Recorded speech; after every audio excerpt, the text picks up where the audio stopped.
All right, we're just going to let everybody sign in here. Once the participant number steadies off, we'll do introductions and get started with the presentation.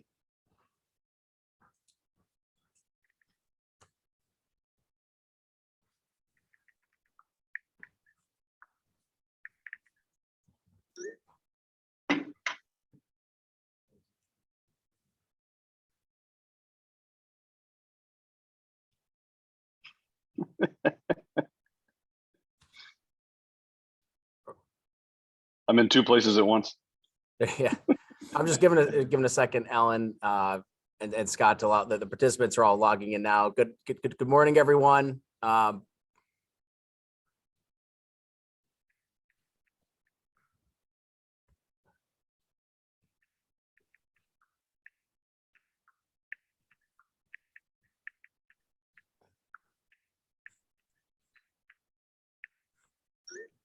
All right, we're going to go ahead and get started.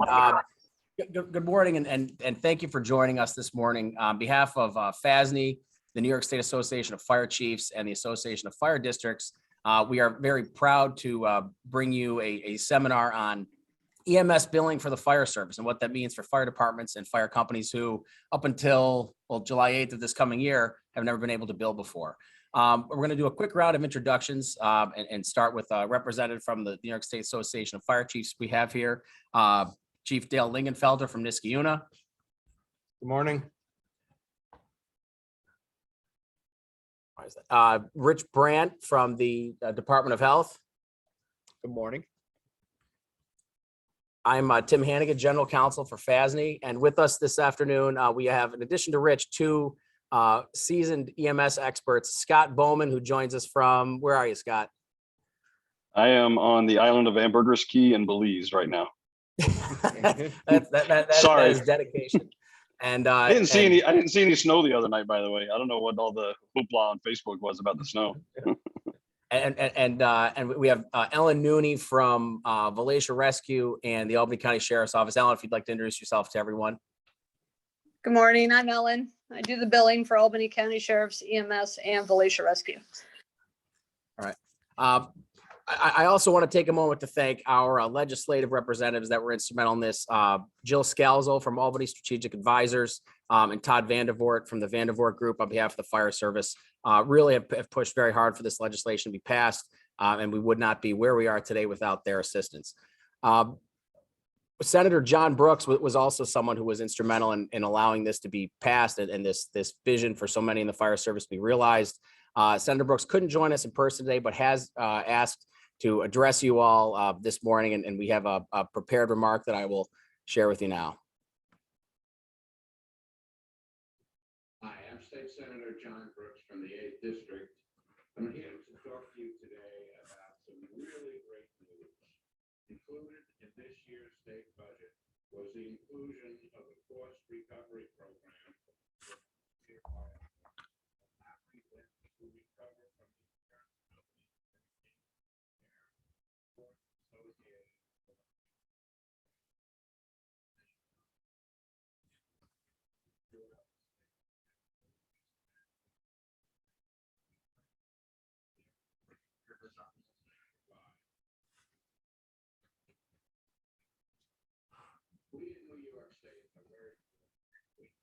Hey, Tim, the volume is virtually non-existent. For their services as firefighters and EMS personnel round the year. They are the true heroes of our great state. Unfortunately, in the past, local fire departments were required to fund fully all of the costs associated with these medical and ambulance programs. That changes with this legislation, and we have the opportunity to bill the insurance companies, Medicare and Medicaid, for some of the costs associated with running the volunteer ambulance programs. This will make it much easier for fire districts to meet the financial obligations, which have been growing, particularly in the last couple of years as a result of the pandemic. Speaking of the pandemics, all of you are to be congratulated for the outstanding work you did over the past 2 years dealing with this pandemic. The commitment and service you provided to your neighbors and the people of your communities is unmatched. New York State is very fortunate to have men and women like yourselves who stand ready to serve the people of their community anytime, day or night, regardless of the weather. This bill took almost 16 years to get completely through the legislature. This year, we were able to include it in the budget, and shortly, your districts will be in a position where they can recover costs so that you can continue to provide the level of service you have, and the level of service your community is so accustomed to receiving.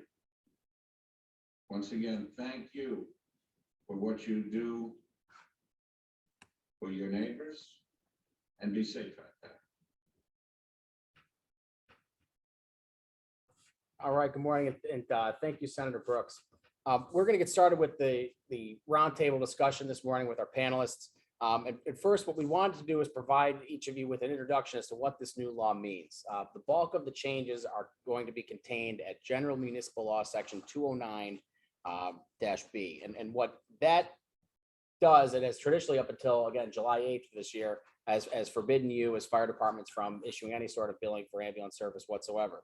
That July 8th effective date is an important one. Up until we reach that point, no billing for fire department-based EMS services is permitted.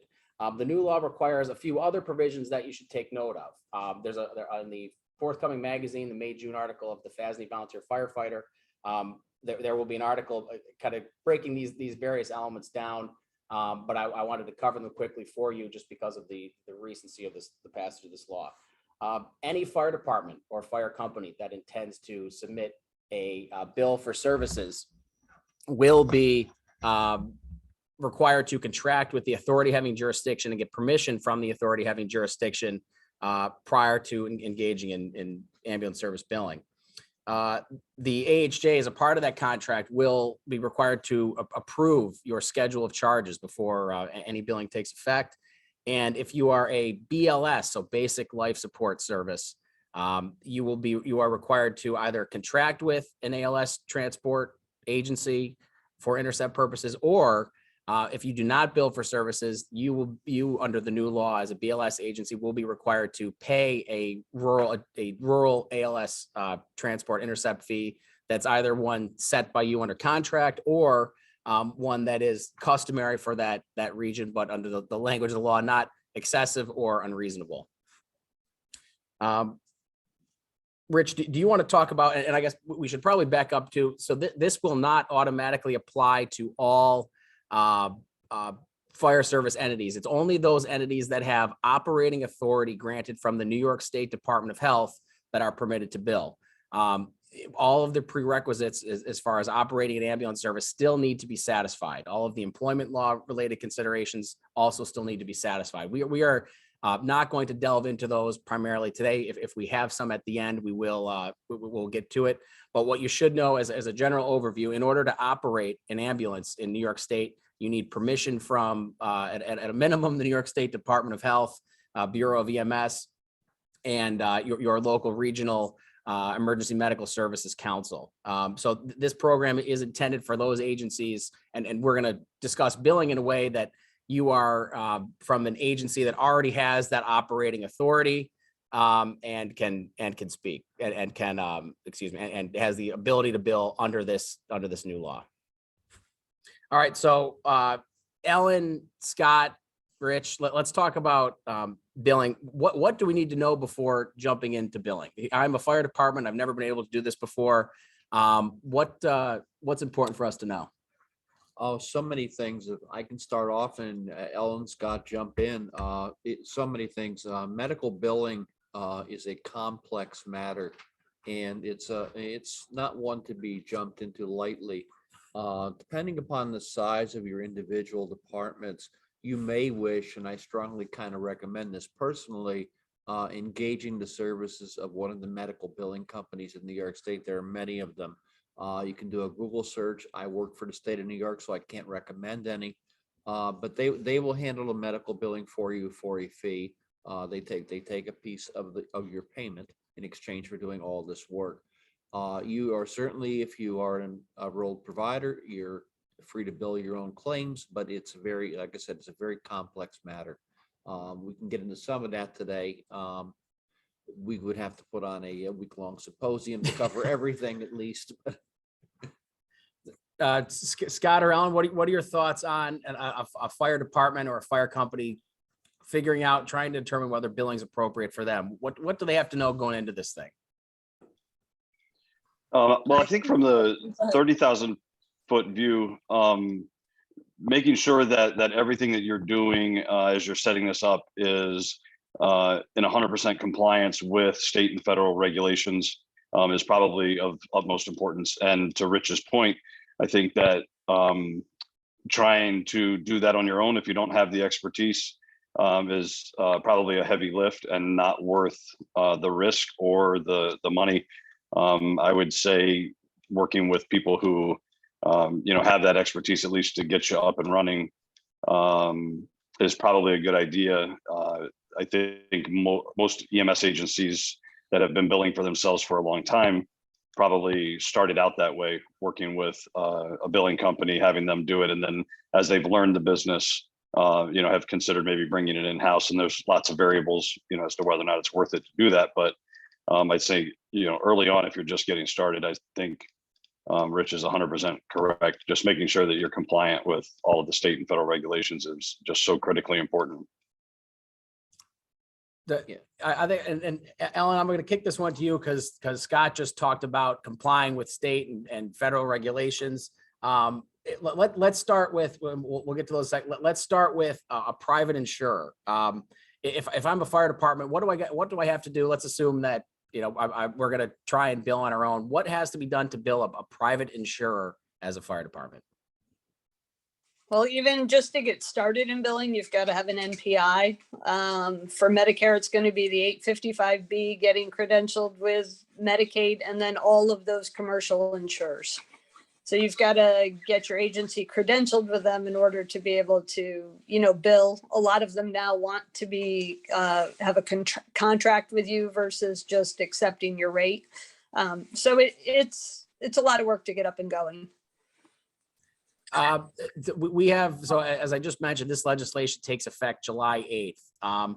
It is now, April 22nd. Do I have enough time as a fire department entity to get myself up and running, or at least get all the requisite billing numbers registered appropriately by July 8th? Or is it going to take more time than that just to set it up? You can get started and get that set up. You can certainly, if you're not ready by July 8th, you can put your effective date. And a lot of them will, like Medicare, will backdate for you to a certain degree, as long as it's within the year. So, I would get started. If you're really going to do this, you need to really think about it and get the, ball rolling. Ellen had mentioned the NPI, which is lingo for National Provider Identification Number. And that's a prerequisite to enrolling with Medicare, Medicaid, and probably most other private payers as well. So that'd be step one. And I've given Mr. Hannigan some links, which he can share with the FASNY group after the meeting is over, for how to enroll, how to get an NPI number, how to enroll in New York State Medicaid, how to enroll in Medicare. Medicare is administered not by the federal government, but rather by what are called Medicare Administrative Contractors, or MACs for short. For the entirety of New York State, it's National Government Services in New York City. Medicaid, we do our own thing kind of through this thing called eMedNy, which works well most of the time. Ellen, you have a nice smile on your face. So, but you need to be enrolled in both. And another important point I want to make before I forget to say this is that if you are billing Medicare and Medicaid, federal healthcare program dollars, you have to bill everyone else. You cannot just accept the federal money and write off all your other ambulance trips. And that's one consideration before we close here. We'll talk about that anti-kickback and what that means, because that's kind of a big at least from Yes. my standpoint as counsel, a kind of a looming monster that we should address. Absolutely. But let's get in. Rich, you mentioned NPI, and Alan, you talked about NPI. That's something different than becoming approved through Medicare or Medicaid to bill, right? That's just step one, correct? That is step one. You have to have that to get your Medicare and your Medicaid rolling. So that is step one. It's not a horribly, entailed process, but it is step one. Right. All medical providers, let me rephrase that. Most medical providers have NPIs. Physicians have an NPI number. Nurse practitioners, EMTs and paramedics as individuals do not, but the agency does. The ambulance service, if they're billing, needs to have an NPI number for the agency. The individual providers do not have their own. Is that something in your experience that if my fire department contacted like a billing company today, that they would be able to handle for us to get us involved and up and running? In my experience, go ahead. Go ahead, Scott. No, go ahead. My experience has been, we don't, we've been doing billing for ourselves for a long time, but my experience has been in talking with people who own and operate billing companies is that they will help a new client through that. This is not completely unheard of because there are plenty of other volunteer EMS only agencies all across the country, for that matter, not just in New York State, but who make the decision to start billing for their services and they need assistance getting started. And so I think billing companies will, by and large, help with that process. They may not be able to do everything for you because there may be, some legalities surrounding who needs to submit what forms and sign what things, but I'm sure that they will help you get your NPI and fill out the 855B and those other things. Okay. What are, obviously the FASNY and the state chiefs and the Association of Fire Districts are very pleased that this legislation got passed. It's something that's been on our legislative, to-do list for quite some time. What are the positives of billing? Obviously there's some sort of revenue coming in, but can you comment on, the benefits of that for an entity that hasn't ever before been able to recover its fees for transport? As an administrator of an agency, I can't imagine. Now, I'm an administrator of an EMS only agency, but as volunteerism has dropped in a lot of parts of the state, and departments are considering having to pay personnel, I know that's a big lift, and especially when you're considering having to place that burden on the taxpayers. I think that this is a great way for departments to be able to offset costs that maybe they haven't had in the past. It's a lot more expensive just to run the EMS agency, even without having to pay personnel. But if you're having to consider starting to pay personnel, or you've been paying them and your budget's been beat up a lot by that, I think this is a great opportunity to be able to fund that part of your operations. Alan or Rich, you have anything to add on that point? I think Scott nailed it. But Yeah, I think any so other thoughts too. come to Yeah, mind? no, I think Scott nailed it.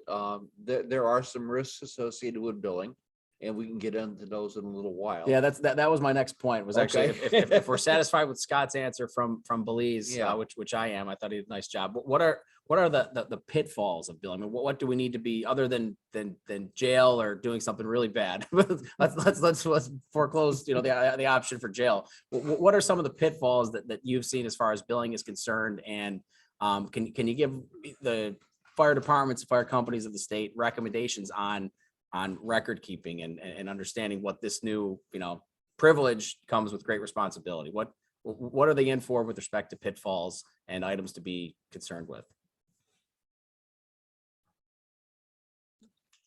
I don't know. I would say, documentation is everything. So it's not only, your chart has to be thorough. It's not maybe getting Medicare to pay, but it's going to be keeping your money if they audit your claim.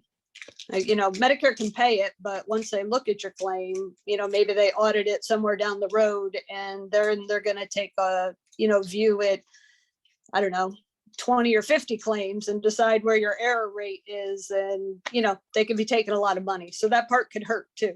So you just documentation, I think from the beginning is everything, billing signatures.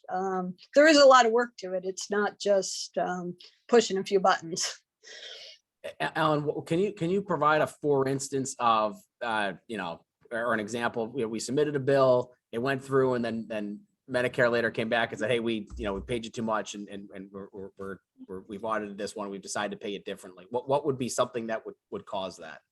Not the audit, but for a return. They could just, everything I think is just computer generated. So when somebody goes back and looks at it, if they, a patient could have a Medicare Advantage plan and it didn't get kicked back when you were filing the claim and you didn't know that. So you filed it to Medicare and it needed to go somewhere else.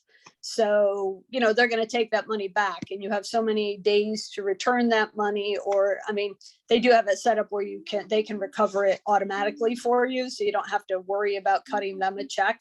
They'll take it from future payments. But it does happen.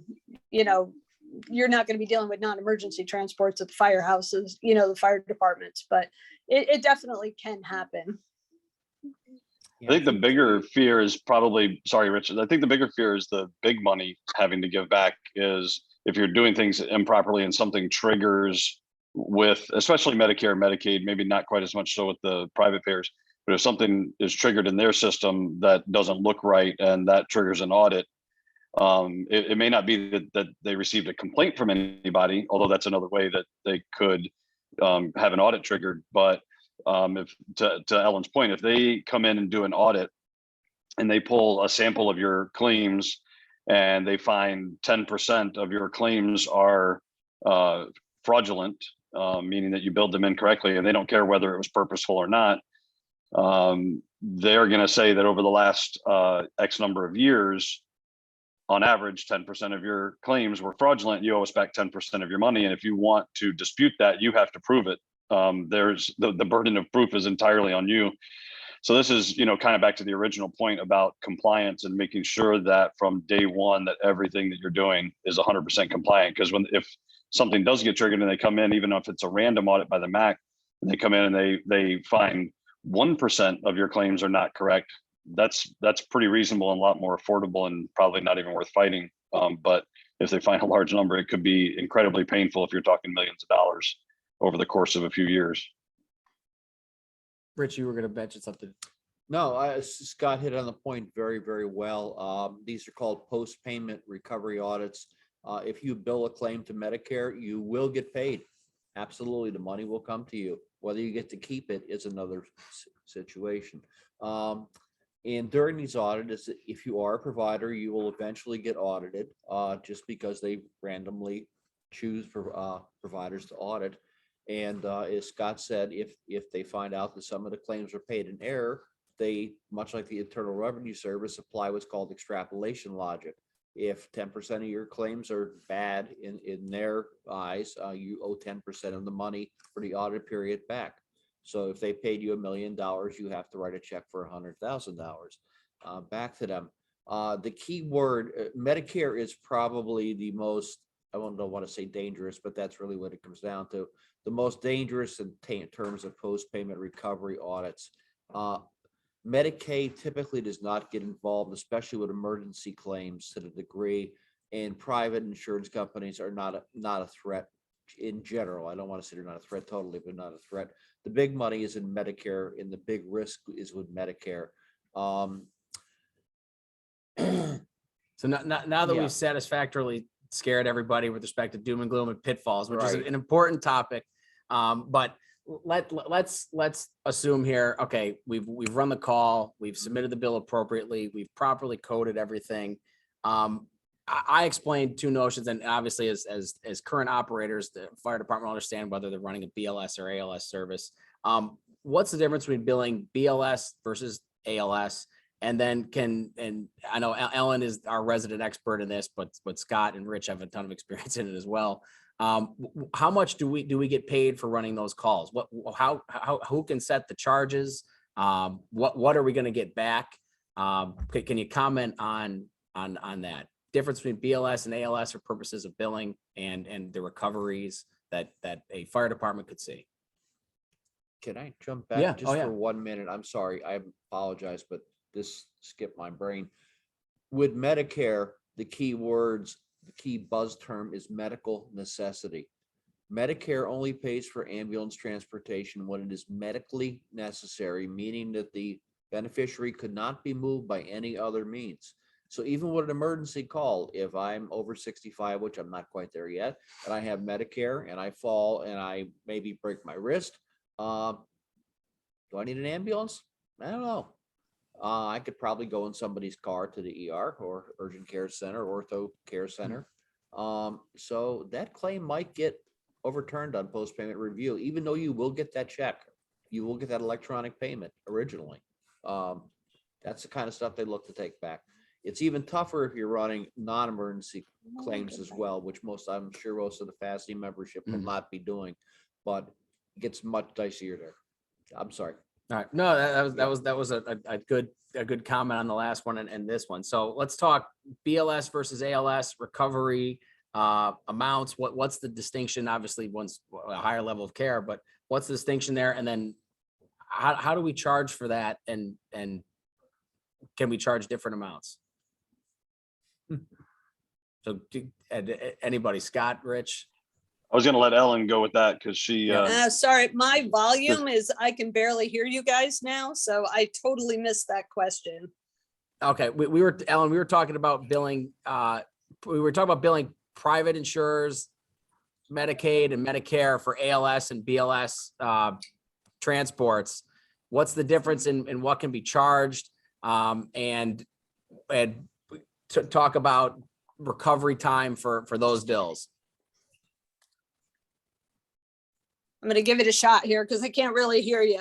BLS and ALS, obviously the rates are different. They're set, Medicare rates are set. You can set your amount. That doesn't mean that you're only going to get paid at the Medicare or Medicaid rate for those. Commercial insurances, a lot of them will accept your charges.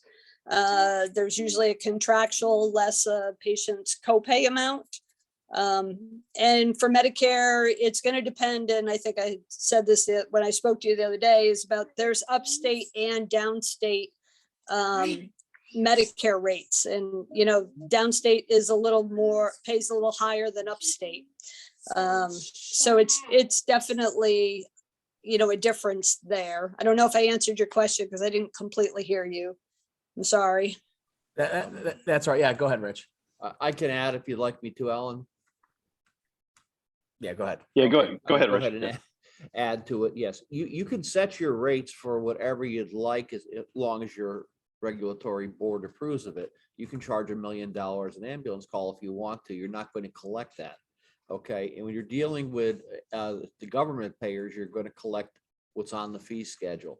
For Medicaid, the fee schedule is available online. It's one of the links that I sent to Tim to share with the group afterwards. And it varies by county of enrollment, not the county where you pick the patient up or where the patient might live, but the county where they are enrolled. And there's a tremendous difference in the payment rates across the state based upon the county of enrollment. With Medicare, it runs on what's called a fee schedule, which is updated every year. I've also sent Tim the link to the fee schedule for you guys to look at. Medicare makes everything as complicated as possible. They start out by assigning a dollar value to a BLS non-emergency trip every year, which is the lowest cost trip to produce in Medicare's opinion, and it is. Then they assign an RVU, relative value unit, to everything above BLS non-emergency, which is a multiplier. I think BLS emergency at the RVU is 1.6. So you take the BLS non-emergency rate, you multiply it by 1.6. And we're not done with the math yet. Then they multiply it by what's called a geographic cost practice indicator, or for short, a GIPSY, which is what Medicare has said is your cost relative to the rest of the country. It could be a number higher than or less than 1.0000. So that's how they come up with their rates. As a provider accepting Medicare and Medicaid, if you accept Medicare, you take their payment as payment in full. There's a 20% copay you have to bill to either the co-insurance or to the beneficiary themselves. If you accept Medicaid, that's it. You get the Medicaid payment. You cannot ever bill the beneficiary. You cannot bill anybody else. Medicaid is the payer of last resort. In terms of submissions of claims, as long as kind of on a roll here, you have 90 days from the date of service to submit a Medicaid claim. You have 1 year to submit a Medicare claim. So that's important. State those ones again. Sure, 'cause absolutely, yes. That's going to be critical for. Yeah, this is for us to critical, know. so you don't lose these PCRs, or you have crews that don't get charts in on time, that sort of thing. You have 90 days to submit a claim, and that's from date of service. So if you move me today, you've got and I have Medicaid, you have 90 days to submit my claim, whatever that might be. If it's Medicare, you have up to a year. They're far more generous on it, but they give you up to a year. In terms of your payments, Medicaid, you're looking at about 21 days from the date you submit a clean claim, and I emphasize the word clean claim, meaning there's no problems with it, through eMedNy, ePaces to eMedNy, which is the Medicaid payment system. With Medicare, you're looking at about 14 to 17 days on average for payment, and you submit your claims to the Medicare, administrative contractor I discussed before. And again, for all New York State, it's National Government Services in New York City is the MAC, Medicare Administrative Contractor. Anything I got wrong there, Eleanor, Scott? No, I think Everything you're sounded right right to me. Yeah. Yep. Ellen, you had mentioned, we talked about the other day, where is Upstate versus Downstate? This is in the fire service, everybody, if you're from Long Island, Upstate is everything north of the Throgs Neck. If you're right here, Upstate's like, probably here, or maybe Syracuse, because that's what they call their hospital. For most people, Upstate is Westchester County and up, but if you're in Westchester, you're still in the southern part of New York. So for billing purposes, what can you resolve for us once and for all Upstate versus Downstate and what that means? Yeah, I don't have the exact, county cutoff, but as an example, Columbia County is considered upstate or downstate when you're billing for Medicare, but Albany County's upstate. So I don't know where that cutoff really is, those numbers. The payer IDs, obviously, there's a way on Medicare, you'd have to research that. A billing company could do that for you as to where that exact cutoff for the payer ID is, but downstate pays better. That's the crazy thing. You would think Medicare's payment would be one and the same across New York State, but it's not. And with Medicaid, the county of fiscal responsibility determines the payment, and they're all over the place, as Ellen knows and Scott knows. And the reason for that, it wasn't something the government intentionally screwed up in this particular case, but rather they adopted, they took over from the local social service districts the responsibility for medical transportation. And when they did that, they adopted the rates that were in effect at the time. I worked with the folks at OHIP when I was still at the Bureau of EMS on the ambulance rate adequacy review in 2017, which allowed us to get $31.4 million for the ambulance industry. And what we did is tried to bring up the floor, but there are still counties that are paid much better than the floor.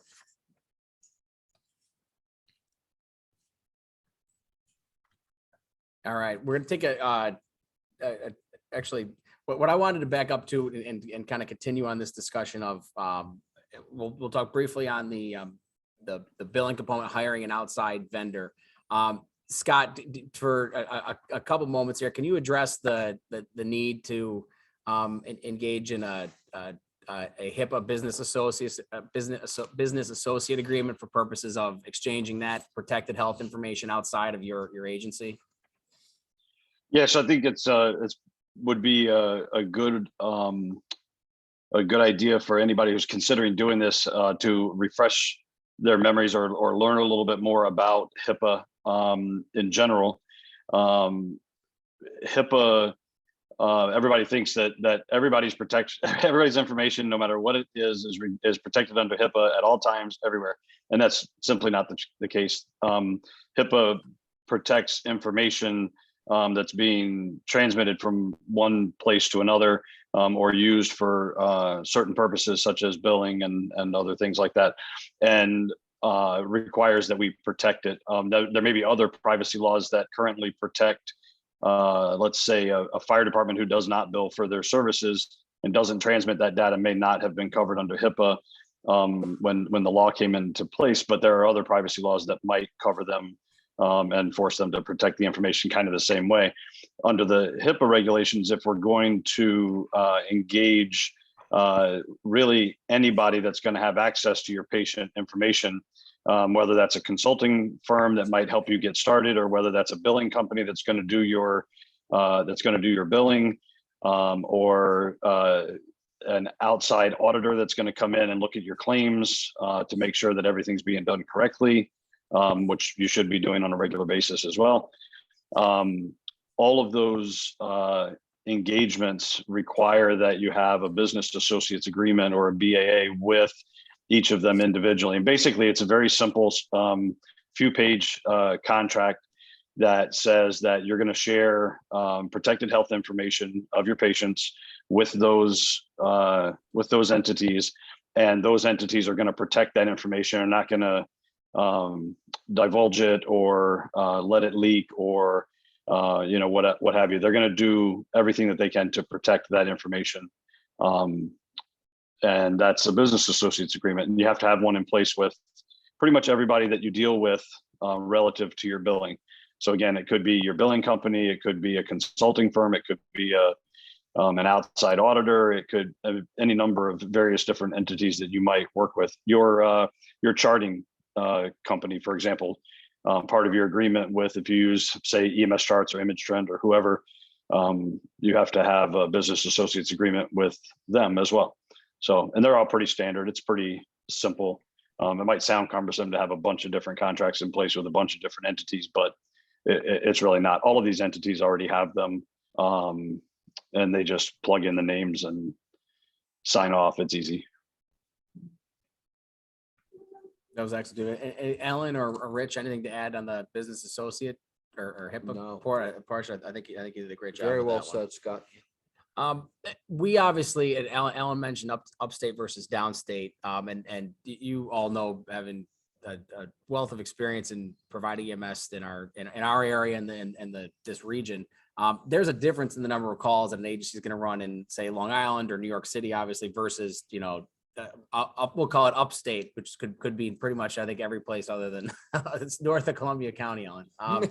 So is there a number of calls, or roughly, I mean, is there a number of calls that my agency could run on a given year that would suggest to you, it might not be worth you billing for this low number of calls versus if you're running, 1,400 calls a year, that may be something you want to pursue. Can you, just based on your experience, talk about, when it makes sense to engage in cost recovery versus whether my agency, if we run 30 EMS calls a year, so we just continue to do that on a free basis?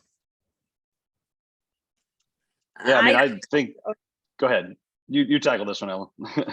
No, I was just going to say, if you're only running about 30 calls a year, I don't know that I would go through all of this process to get enrolled, and the money that you're going to get is going to be that much. If you're running a decent number of calls, then I think it's well worth your, time and effort to go this route. I think it depends. I mean, 30 calls, I don't know that I would do it. Yeah, I think every district or department would have to do some analysis of their call volume. Then you can work with a prospective billing company or somebody else to give you an idea of what that payer mix might look like and how many of those calls might be billable, how much money might be able to be recovered. And I think, for an agency that does 30 calls, to use your example, it probably would not be. But I mean, once you get past 100 calls, I mean, if 80 of them are able to be collected on, and you can collect a few $100s per call, I mean, you're talking $20,000-$25,000 a year. That's not chump change. And so it might cost a bit to get up and running and get going, but year over year, that money adds up. And as all of us know, getting money in the face of a tax cap and rising costs and all that other kind of stuff, 25,000 might be worth it for your department. So I think it depends on where you are geographically, what the makeup of your tax district is, how easy it is to work with your decision makers. You may not be a fire district where you get to set your own tax rate. You may have to go and contract with the town that you serve, and that has all kinds of other little hurdles and speed bumps and stuff. And so having a little revenue stream where you might be able to get a few, tens of thousands of dollars, 10, 20, 30, $40,000 might be worth it. I think everybody just has to kind of crunch those numbers and decide for themselves. Alan, we've gotten a couple questions, and everyone else is free to answer this too. But a couple questions, and I know Ellen had the figures in front of her, so I put her on the spot there. But can you briefly cover? Let's say I've got a clean Medicare Medicaid claim. What's the going reimbursement rate, either upstate or downstate, for an ALS transport versus a BLS transport? Obviously, private insurer is a little different, but why don't we go with one of the federal programs? What's the present reimbursement rate for that? Okay, so I do have them here. An ALS rate for downstate right now is $513.21 plus $8.10 a mile. So depending on your, mileage there, and then a BLS is $432.18. That mileage stays the same.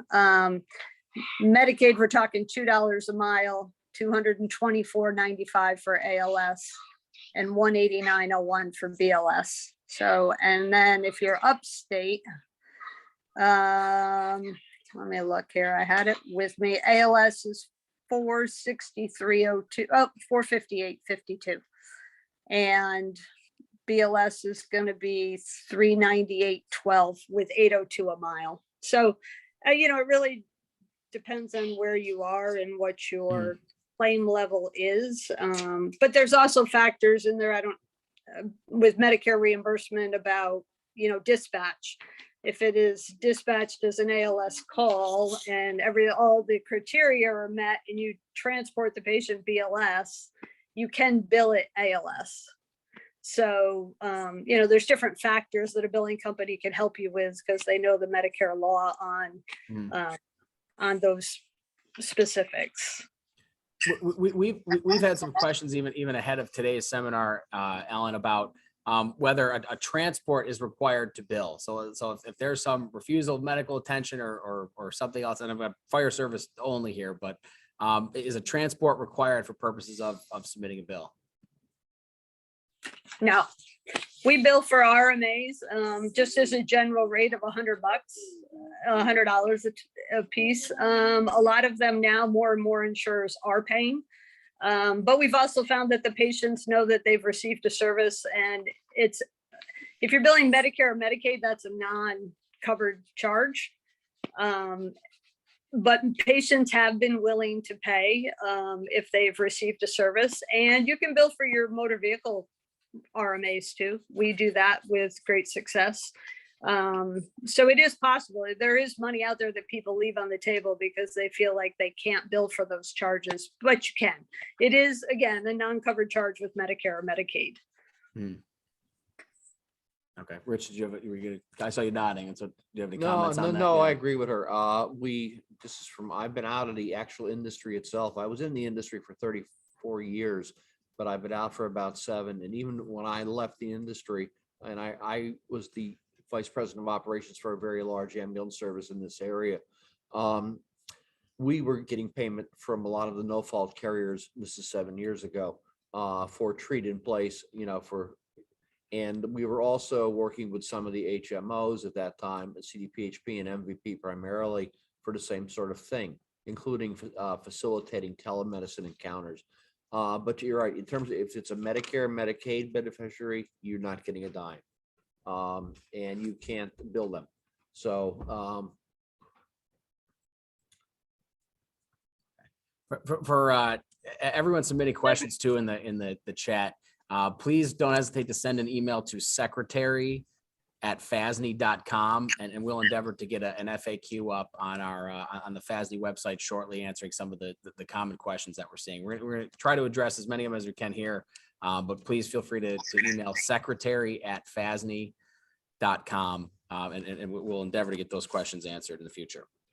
Hey, Tim, I just wanted to add something on a Medicare RMA. You can bill Medicare for the denial. A lot of patients have secondary insurance. So you bill Medicare for the denial, the claim goes on to the secondary insurance. And a lot of those insurances do pay, not all, but some of them do. So there is a way to at least try to get that revenue. And, if not, then it becomes bad debt possibly, but to bill a secondary insurance, you got to get the denial from Medicare to start. So. Correct. Okay. Spot on. Can you bill separately for supplies used in the treatment of the patient, or is it just a flat rate based on ALS or BLS transport? Can you talk about that? You can't. It's all bundled into that fee that you submit. There's no billing separately for supplies. Okay, so if my agency were to itemize, we used 7 Band-Aids and we gave them some cough syrup and a bottle of water, that doesn't matter, right? It's the rate is the rate is the rate. That doesn't got it. matter. I'm not getting a dime. 20 years ago, the answer was different, but that is that's Yep. correct. We had a quick legal question on this one that I'll address. Does my agency have to start billing right away, or can we do this later? So there is at present a sunset provision on this law. It expires in 4 years from the time it was enacted. So you're looking at 2026 at present when your ability under their ability starting July 8th, 2022 will expire. So there's a period of time of 4 years.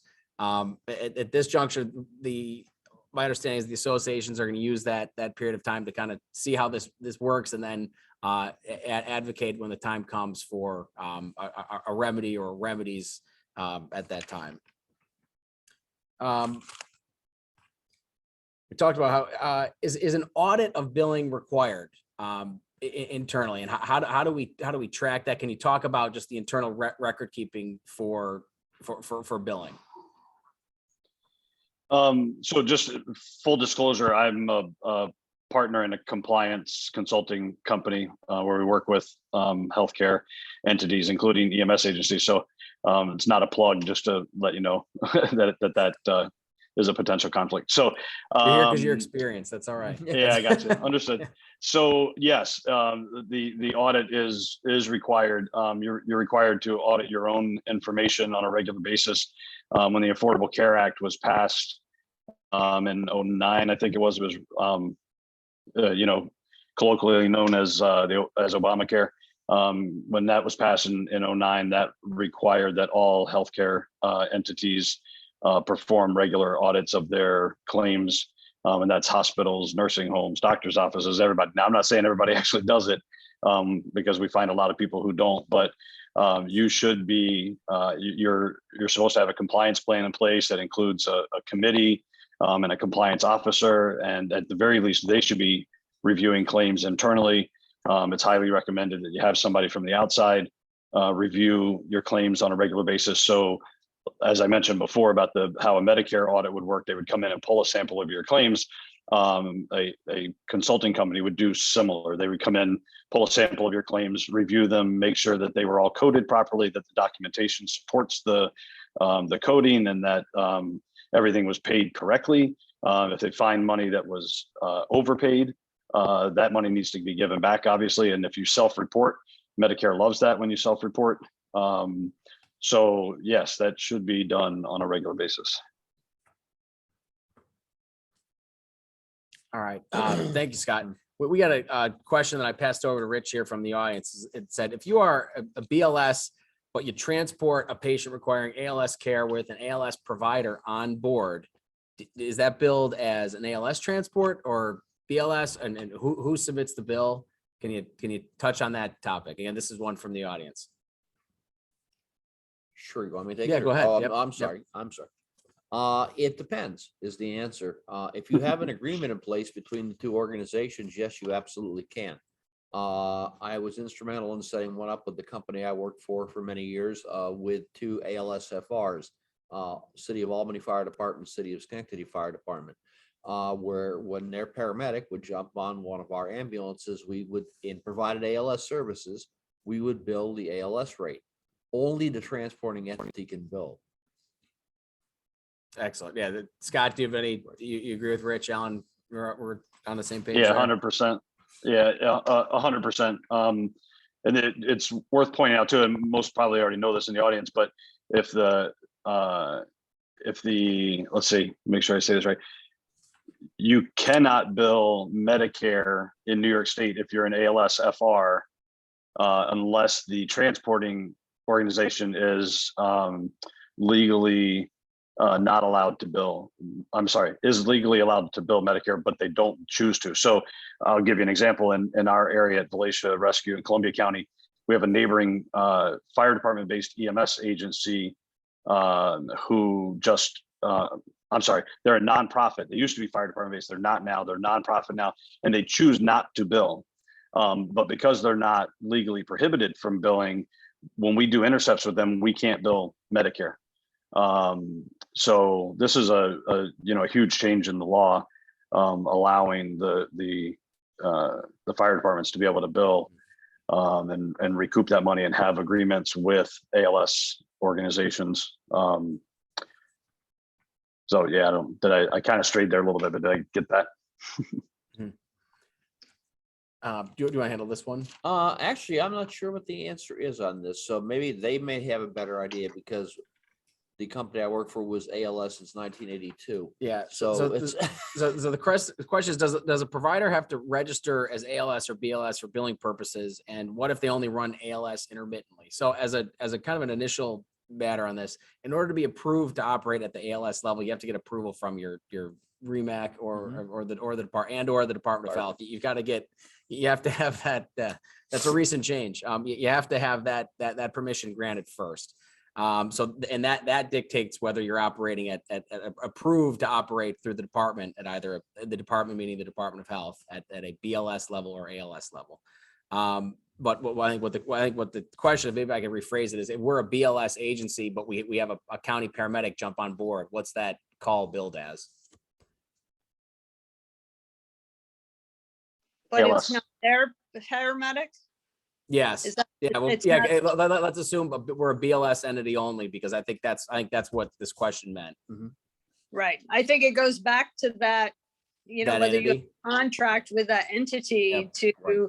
bill it as ALS, and then, whatever agreement they have to pay that entity for that ALS provider there is that too. If, somebody's going to have, the agency that's transporting probably has an agreement to pay that ALS agency, a certain fee out of their recovery for that intercept. Yeah, I've seen That was several my different experience. arrangements. Yeah, I've seen several different arrangements. So at Albany County, for example, we have paramedic fly cars that operate with local BLS agencies in the county. And the arrangement that we have is that the agency can bill ALS when appropriate, and they get to keep that money. And that's part of the, basically that's used for the ambulance service to help offset the tax burden that they might otherwise need. And then other arrangements where the ALS provider is a private entity, like a nonprofit or a for-profit, and they might expect payment in the form of the difference between ALS and BLS, or which is not much and probably not enough to cover their costs, or some flat fee like $200 or $300, which is probably more common. So there's several different arrangements there, but at the end of the day, the transporting company, I think, as Rich and Ellen both mentioned, the transporting company is the one that has to do the billing. Yeah, correct. Yep. We got a question from the audience on pursuing and whether this has to be pursued, a copay from a patient. So something beyond insurance. Ellen and Scott, Rich, can you talk about your experience in the decision to do that? I suppose an effective rate and how you handle that. I think, as you really have to treat it. Medicare states you have to treat every patient equally. So whether you're, sending them to collections at the end of the day, you should be sending those 3 invoices 30, 60, 90 days in an attempt to at least recover that payment. And then I think agencies need to decide if they're using a collection agency or if they're writing off to bad debt, but you have to treat every patient the same. Absolutely correct. And there's no requirement that you pursue an account to any particular degree. In other words, you don't have to hire Louis the leg breaker to go after your patients. Go ahead, Scott. I was just going to say, I saw some commentary in the chat, and thank you, Mike McAvoy, for moderating the chat box over there. I see your name popping up all the time. I think it's worth pointing out that how far you go into collections is entirely up to you and what you and your regulatory body and your community will tolerate. And the way we implemented it at Valatia Rescue was that we were losing a lot of money to people, especially who would receive checks directly from their insurance company and not submit the money to us. And so we started into the collections route, but alongside of our collection policy, we put in place a really robust hardship policy. And so we made sure that especially elderly people that were on fixed incomes were never going to be saddled with a $200 or $300 copay that they couldn't come up with.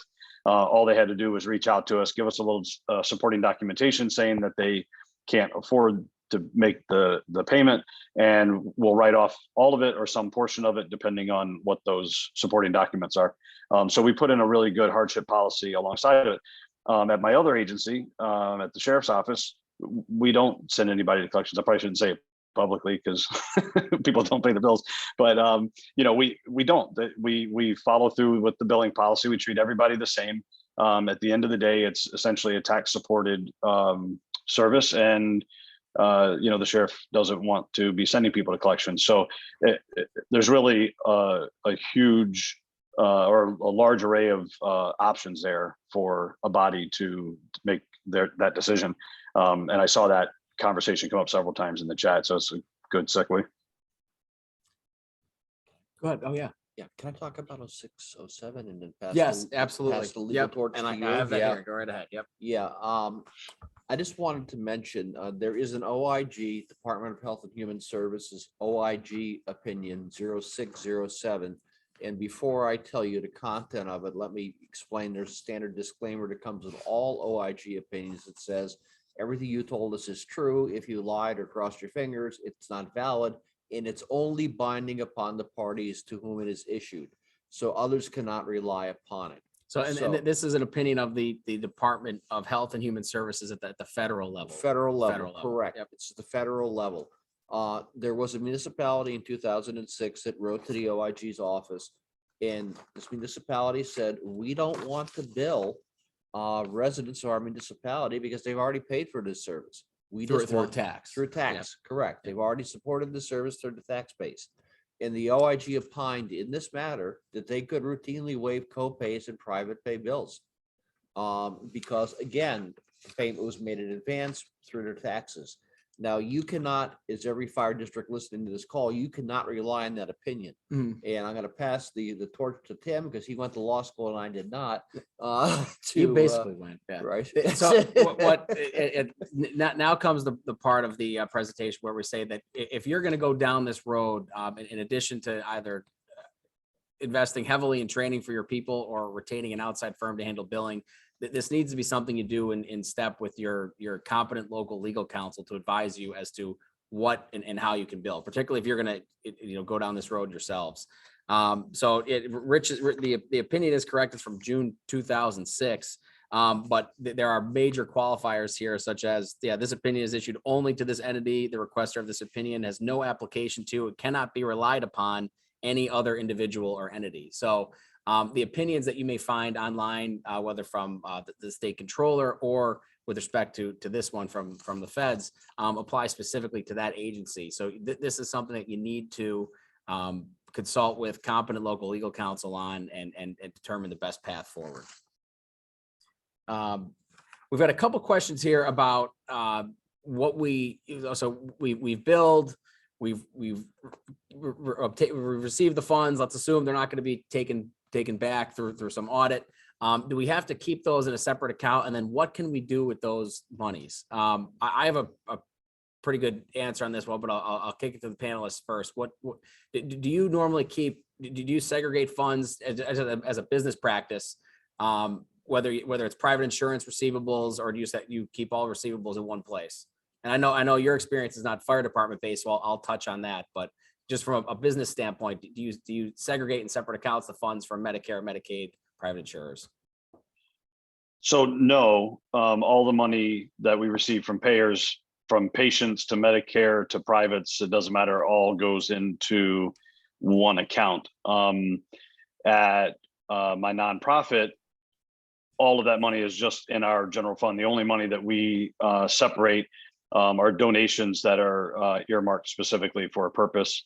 Other than that, all of our money goes into the same account, and it's all used for our annual general operations. At the sheriff's office, it's a slightly different setup because we have contracts with towns that all pay for the service in terms of the cost of running the business. The money that we recoup from billing goes into a separate line. I mean, I guess it's all in the same account, but it's separated in the budget. And that money is used for the purchase of capital equipment and repairs. So remounting an ambulance, or purchasing a new ambulance, or purchasing new fly cars, or whatever the case may be. We use that billing money for that, but that's a choice. It's not an obligation. That's just the way we have it set up. So with respect to the fire departments, no clue. I got to be honest with you, because this is something totally new. And Tim, you're probably, you and Terry are probably much better equipped to answer the question relative to how that money. So for starters, on the fire department side, what I would do is probably have a separate EMS receivables account someplace, because again, the law is only right now in effect for 4 years.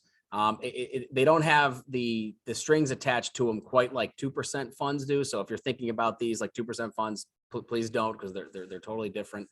But the one thing to keep in mind, and kind of the underlying question of this, is tracking those receivables for purposes of your contract with a town or a village to provide service, because municipalities are not supposed to profit from the provision of EMS that they pay for. So there are multiple state controllers' opinions on this that indicate that monies raised by EMS cost recovery are supposed to be used as and treated as income of the municipality for which they were serving, and that if you are going to engage in EMS cost recovery, that you either credit those monies on a going forward basis, or turn those over as assets of the entity that's subsidizing your operation, but also allowing you to bill. Again, that's to be distinguished from private commercial providers that aren't doing that don't have direct contracts like that, that can keep those for those for-profit providers. This is talking about when you are providing a service as a fire department or a fire company on behalf of a town, or on behalf of or to a town or to a village, where those monies need to be tracked and then either credited to the town, or the law presupposes that they're turned over. They're properly charges of the town, of the entity that you're contracting with. I know Rich has some BEMS experience on that. Do you have any further comments on that, or Not from a BEM standpoint? No. Okay. So I'd put them in a separate account. I think that's a good idea. That's not required in the law. If your accountant or your attorney tells you differently, do what those persons or that person says.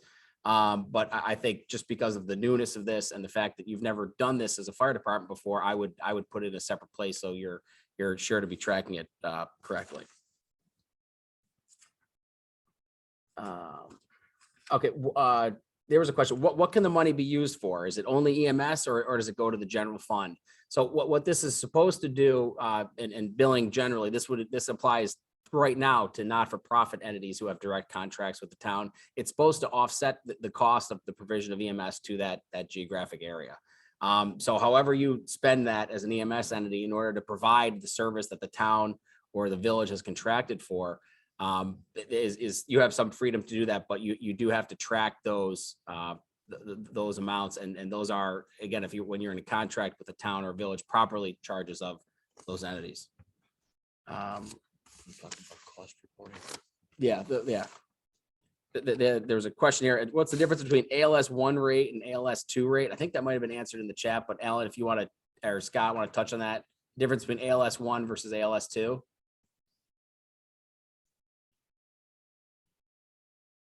Are you looking for monetary or? I think it's monetary. Yeah. So Okay. I think that's it was not non-specific, but that was the. All right. I'm trying to Yep. unlock my computer here so I can get that for you again. Sure, no problem. While you're doing that, I'll answer one. There's a question. Fire districts are not mentioned in the law. Are they covered? So a fire district is a separate entity entirely. They're an authority having jurisdiction.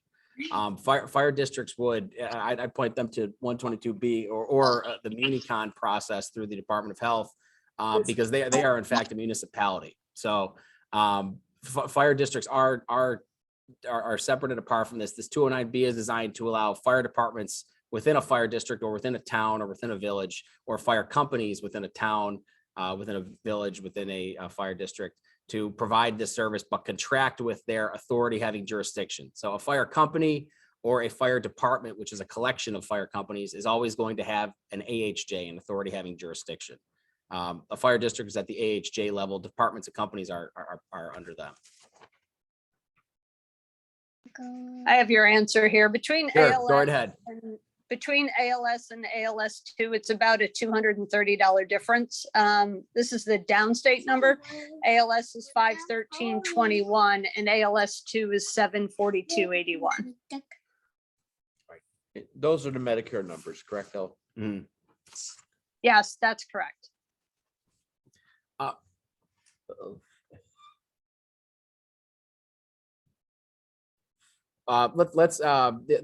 We got a new question, but I think Alan addressed it, so I'll send this one to her. If we transport a firefighter or a firefighter's family member, are we still required to bill? It goes back to treating everybody the same. equally, Yep. everybody the same. I mean, if you're transporting a firefighter, firefighters fall under workman's comp a lot of times if it's on an active call, or, the family member, you've got to treat everybody the same. Yep. Can you bill for, and I think we addressed this one, but can you bill for, these are all questions from the audience we're getting here. Can you bill for ALS, BLS workups on scene, but then are signed off? So I guess what they're saying is, can you treat somebody on scene, but you don't transport them? Is that? That's how I read. That's that how I read question. that, Yeah, I yeah. read it the same way. Yeah, and I think we kind of answered that before already. It depends on the payer, and Yeah. If you're billing Medicare or Medicaid, no, it's transport based. But if you Right. might get some traction with the private insurer. you can, as Ellen said before, you can bill Medicare for the denial, but Medicare will not pay you anything for it. That merely allows you to bill the next payer. Mhm.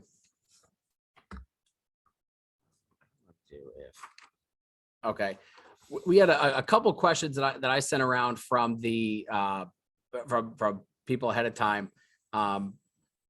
We had one: who actually sets the fees charged? So, and this applies regardless of whether it's fire based or anything. But Scott, Ellen, or Rich, I know you guys have experience there. Who establishes the schedule of fees? And I'll for purposes of fire departments, I'll qualify it as the authority having jurisdiction over you as a fire department or fire company has to approve your schedule of fees. But I'll kick how do you figure out what to charge is really the question. Yeah, we have, so at the base, the conversation is had annually about what is kind of the going rate in our area. We usually work with other departments around us to kind of determine what people are charging. We don't want to be too high or too low. I think most EMS agencies are probably pretty willing to discuss those numbers. The reality is we all know somebody who's been transported by ambulance. All you have to do is ask a person that's gone by ambulance and has received a bill, and they'll tell you what the bill was for. So they're usually not super secret numbers. We have a great relationship with our neighboring agencies, and we work together to kind of figure out each year at the start of the year what are going to be our fees for the year. With that being said, the authority having jurisdiction, whether it's a fire district or a town or a county, has to approve those rates. And so the way ours are structured, or that we come up with the rates, it's attached as an addendum to our contract with the towns that we serve. and the town boards approve those rates. Again, the towns that we serve, nobody ever really pushes back. They understand that we change our rates each year. But as a matter of legalities, the town boards have to approve that. And again, that might be a fire district in your area, or a town, a village, whatever the case may be. We have a question here. What elevates an ALS 1 call to ALS 2? And this is a CMS, a Medicare designation, ALS 1 and ALS 2. Some insurance companies recognize it, some do not. Medicaid does not. What it is, to qualify as an ALS 2 call, you have to have one of the following invasive procedures involved. And jump in, Scott, if I miss any of them. You have to give 3 or more intravenous medications, or endotracheal intubation, or manual emphasized defibrillation, or chest decompression. I miss anything? No, sorry, I was muted. I don't think so. I think that's about it. Ellen, did you miss any of the procedures there? I think the big one early on when they came up with ALS2, that a lot of companies mistakenly overbilled for, was missing the word intravenous and 3 different intravenous medications. And so people would say, well, we had a chest pain and I gave aspirin, nitroglycerin, and morphine. That's 3 medications. They billed it as ALS2.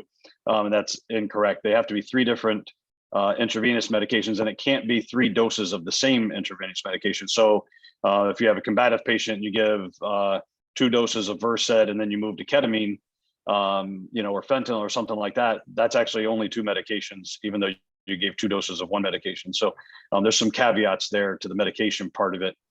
Generally, cardiac arrests, really, I mean, even a bad trauma is you're kind of hard pressed to get to an ALS2, because oftentimes you're not giving medications on those.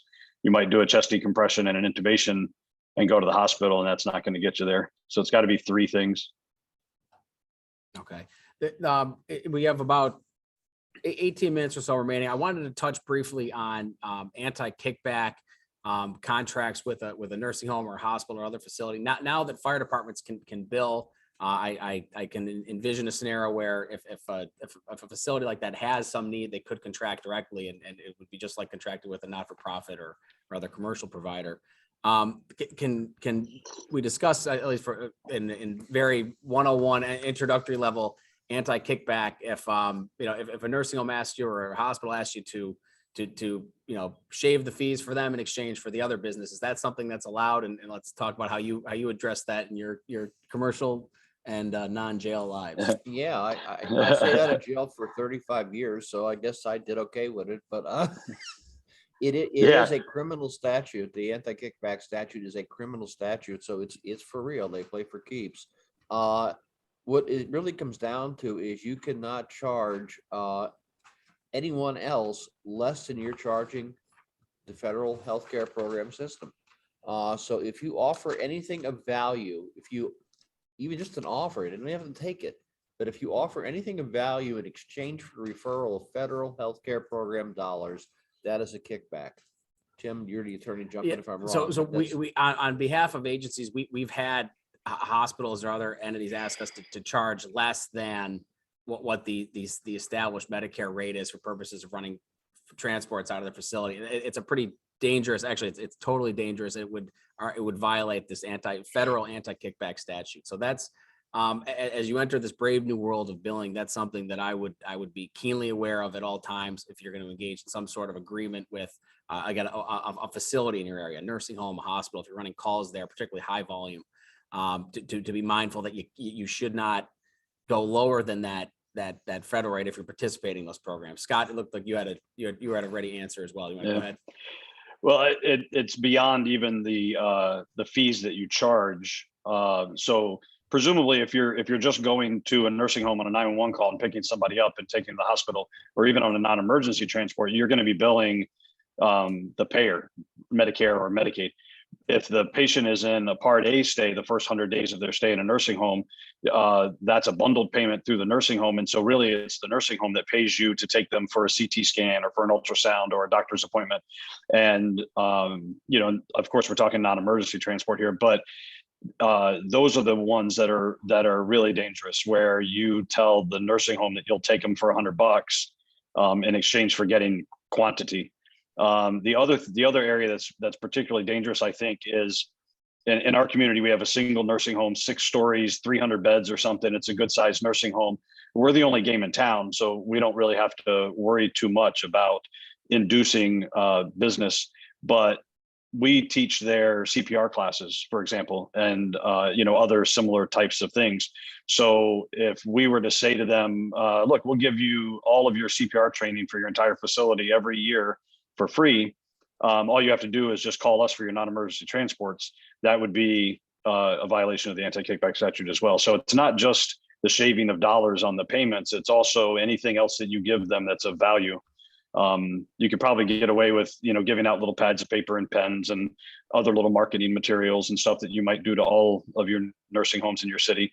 I'm sure, Rich, your ambulance service probably has, you know, done that stuff. I don't know. I see a random Mohawk pen floating around here and there. So I still have a whole collection of pens. Yes. I think that kind of stuff is probably okay. I, you know, still would defer to your legal counsel to make sure, but certainly anything that's of real value. Annual CPR training for 100 employees, that's legit value. And if you're offering to do that kind of stuff in exchange for calls, you're going to violate the Anti-Kickback Statute for sure. And then all it takes is a disgruntled employee to know what's going on to file a QTAM, you know, complaint with the federal government, and now you're on the hook for millions probably. So be very, very careful on those arrangements. Yeah, I want to jump briefly into a question we had in the chat on fire districts. So the 209B applies to fire departments and fire companies and refers to the AHJ, which the fire district is. General Municipal Law Section 122B provides the authority for a fire district to operate an ambulance service only if the town or the village, or if the other AHJs haven't stepped up and fulfilled that role, or if they've deferred that role to the fire district.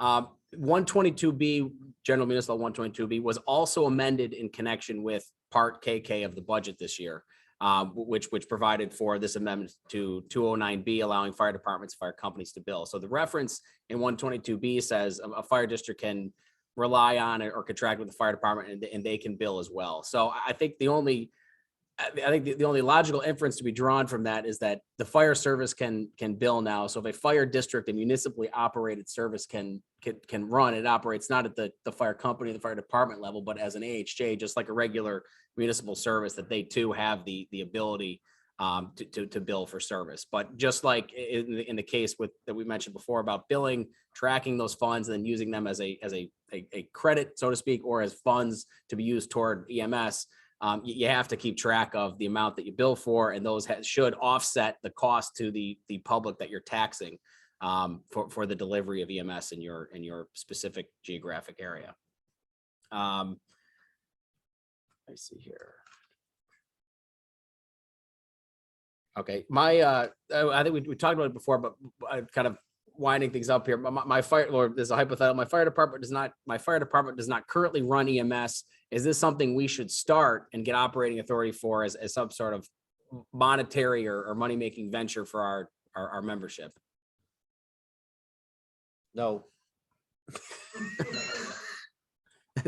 I think, and that was, we started on as a preliminary matter, you know, presupposing that everybody on the seminar here already has operating authority from the state. So, and I do want to make it abundantly clear that this law does not confer automatic ambulance service operating authority upon every fire department in the state. You can certainly apply for it. There are processes to do that through the Department of Health and your local regional EMS council. But this does not give you the authority to go out, buy an ambulance, and start running calls and submitting bills to Medicaid, Medicare, or anybody else for that matter. You need operating authority first, which is an expensive process in its own right. And then, you know, again, I think what Ellen talked about before, even if you're currently you currently have operating authority, should you be, the question of whether to bill or not is really based on your call volume, and a decision made at the local level by, your in concert with your AHJ as to how you want to approach dealing with and implementing this new law. Ellen, Scott, we're getting short on time. Do you have any final thoughts on this? Any pitfalls, any battle scars you'd like to share, and things that fire departments or fire companies can look out for, or suggestions on how to proceed in this new world we find ourselves in starting on July 8th, 2022? I think just back to what I said early on is if you're going to get started in this and nobody in your department has any background or knowledge in it, just be very careful, and it's worth engaging people that can walk you through it and help you out with that. Right from the getting of your NPI to filling out the 855B, which is a huge undertaking with Medicare. All of those things are very tricky in particular, and having somebody that's done it before just makes a lot of sense. I know how there's a lot of crossover in just in the EMS world. I'm sure that's the same with a lot of the people that are on this call right now. You may have people that are engaged in billing and do it at their EMS agency that they work at, but at their fire department, they've never been doing billing. They might be a resource to you, and they might be very knowledgeable, and that's great if you have resources like that in your department. But if you don't, I would probably not wing it. The state is there for guidance. They can't refer you to people like Rich suggested earlier, but people like Rich and other people at the state and at the Bureau of EMS in particular are very helpful, and can help guide you on where to find information and that kind of stuff. So just be diligent, be thorough. July 8th is around the corner, but don't feel like oh my God, we got to get all this done and get it done right away. Because you're trying to snag the ability to bill for one extra week worth of calls. I would just, take your time and make sure everything is done correctly. I think that's the biggest pitfall for anybody that's probably getting into this. Okay. I echo exactly what Scott said. Proceed cautiously, seek expert advice. In terms of the government being here to help, like we always are, the New York State Medicaid program has a provider assistance through eMedNey that's available, and we can send you contact information for that if anybody wants it. It would probably be easier for them if you have 500 and some fire districts wanting to do this, to do it as a group and kind of like what we're doing here. But they have it's eMedNey is actually what does it, which is, you could explain it better than I can probably, but they're the folks who pay out the Medicaid money for us, and they have provider services, provider outreach program, and we can give you, I think I provided Tim with the contact information for them as well, but I would recommend that maybe FASNY approach them as an organization rather than 500 different fire companies all going after them at once looking for the same type of answers. We got some recent questions in here that I just want to touch on really quick. One was, my fire company provides fire and EMS under contract to the town. Who gets the money? So your agency, your fire department collects those monies, or actually, let me back up. That should be established under your contract with the town. So the town should either say, you keep the money and you tell us how much you get, or you transfer all the money to us. Under that arrangement, the monies are properly charges of the town because they are the AHJ. So you need to track it. Typically, the towns and the villages don't want anything to do with handling that money. They say, we want to purchase EMS from you. You handle it. Just tell us what we have to know. So the entity, the fire department can hold those funds. It needs to report those funds to the town because they are, in theory, charges of the town, and they should be used to offset the levy against the residents of that town for the provision of EMS. Does it make a difference if the providers on the rigs are career or volunteer? No. Billing applies regardless. I got a major pitfall that I could see the volunteer fire service falling into here is when we start getting into, if you're not already in a hybrid career volunteer setup. It's very important for our members to understand that under the Fair Labor Standards Act, one person cannot be both compensated for and volunteer for the exact same job with the exact same entity. That's probably as basic and simple as I can explain that rule. The Fair Labor Standards Act about this thick. But what you need to understand is if you have a volunteer, even if out of the goodness and kindness of their heart, they're willing to pick up another shift as a paid EMT, or conversely, a paid EMT said, hey, I'll just come in and do this one without compensation. Same agency can't do it. So be very clear about that. That's the one distinction with that career versus volunteer that I wanted to identify. Rich, you have any closing thoughts, suggestions? I don't think so. No, good luck to you. Do your self-assessment, see if the juice is worth the squeeze. And We had one question ahead of time, and it would be unique to the fire service because we do hearings on stuff that we have to do all the time. But is a hearing required before you engage in billing? So no such requirement was inserted into 209B with respect to the decision to bill. However, when an AHJ enters into a contract with a fire department or a fire company, there is supposed to be a hearing and some opportunity for comment on that. So if that occurs, it would be incumbent upon the AHJ, the authority having jurisdiction, to do that just on the contract alone. That's an existing provision. That's not a change. But with respect to this new law that gives you the ability to bill if you so choose, no formal hearing has to occur on that under the law. It's up to you at the local level to decide whether you want to do that. we did touch on cost reporting, didn't we? I don't, if you want to jump Really into, quick, yeah, go 10,000 ahead. foot view, Yep. yeah, okay. Don't scare him, There's a Rich. new Don't scare him. requirement. Scott's laughing because he knows what I'm talking about already. So, and so is Ellen. There is a requirement that went into effect in statute in January of 2020, but I think it was delayed because of COVID, where ambulance services, all ambulance services eventually will have to submit ground ambulance reporting data, which really means cost reporting information to CMS. And the way they did it, I'm not sure how they selected who goes first.